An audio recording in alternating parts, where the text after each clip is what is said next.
Assalamualaikum warahmatullahi wabarakatuh. Perkenalkan, nama saya Sania Ulinisani dengan NIM 70200121047. Baik, pada kesempatan kali ini kita akan membahas mengenai integrasi metabolisme. Senyawa apa sajakah yang dapat menghasilkan energi atau sebagai sumber energi? Jadi, senyawa penghasil energi antara lain glukosa, asam lemak bebas, triasilgliserida, keton tubuh, asam amino, laktat, dan gliserol. Nah, metabolisme makronutrisi dapat didefinisikan sebagai sirkulasi senyawa yang diambil dari jaringan untuk memproduksi energi. Kemudian, bagaimanakah rumus perubahan energi yang disimpan di dalam tubuh? Kendala penggunaan sumber energi. Pengaturan penyerapan dan metabolisme gizi adalah dasar untuk penyesuaian pada makhluk hidup. Change body energy stores, energy intake, energy expenditure. Nah, makanan berlebihan akan menyebabkan kelebihan kalori dari energi yang dibutuhkan disimpan sebagai glikogen dan triasilgliserol. Ketika makanan tidak tersedia, energi yang tersimpan digunakan untuk kebutuhan saat ini. Karena sifat dan jumlah sumber energi yang disediakan oleh asupan tidak identik dengan sumber energi yang dikonsumsi atau disimpan oleh tubuh, maka sintesis, oksidasi, dan penyimpanan dari masing-masing gizi makro individu harus diatur. Adakah hubungan antara metabolisme karbohidrat, lipid, dan protein? Selanjutnya, hubungan protein, lemak, dan karbohidrat. Protein akan mengalami penguraian menjadi asam amino, tirosin, dan fenilanin, dan masuk ke dalam siklus Krebs. Metonin dan valin akan berubah menjadi suksinat dan masuk ke dalam siklus Krebs. Ada juga triptofan berubah menjadi alanin dan membentuk pirofat dan masuk ke dalam siklus Krebs.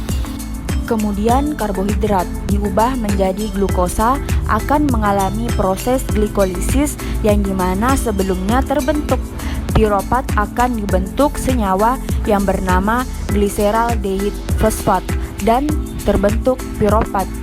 Dari pirofat akan diubah menjadi asetil-CoA. Selanjutnya akan melewati siklus Krebs dan membentuk ATP. Selanjutnya lemak. Lemak apabila dipecah akan menjadi dua jenis, yaitu gliserol dan asam lemak. Gliserol akan dipecah lagi sehingga menghasilkan gliseraldehyde fosfat, sehingga otomatis gliserol akan masuk ke dalam proses glikolisis. Sedangkan asam lemak harus mengalami beta oksidasi, kemudian menjadi asetil-CoA, kemudian langsung siklus Krebs dan membentuk ATP. Kemudian memasuki materi mengenai peran pusat hati dalam metabolisme. Bagaimana proses metabolisme karbohidrat di hati? Bagaimana proses metabolisme protein di hati? Dan bagaimana proses metabolisme lipid di hati?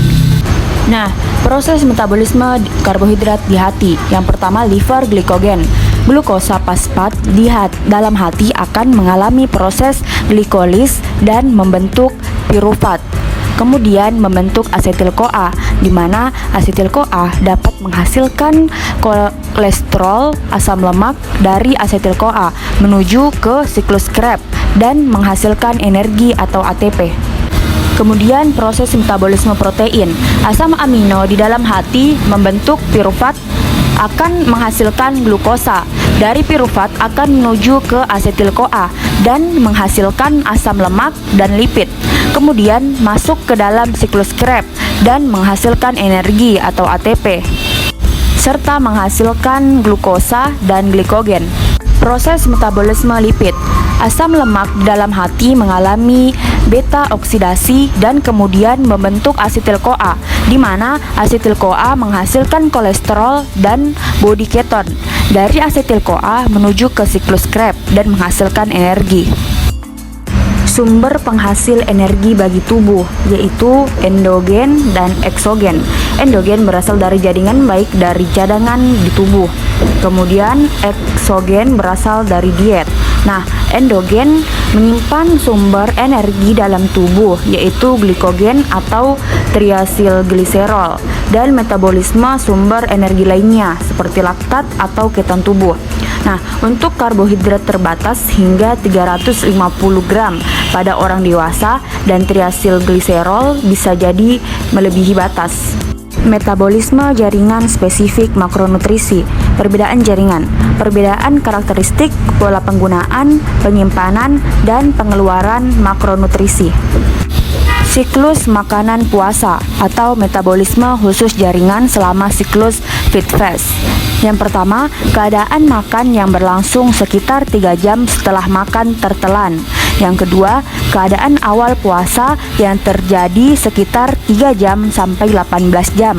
Yang ketiga, keadaan puasa yang berlangsung kira-kira 18 jam sampai 2 hari. Dan yang keempat, keadaan kelaparan atau puasa jangka panjang yang berlangsung selama beberapa minggu.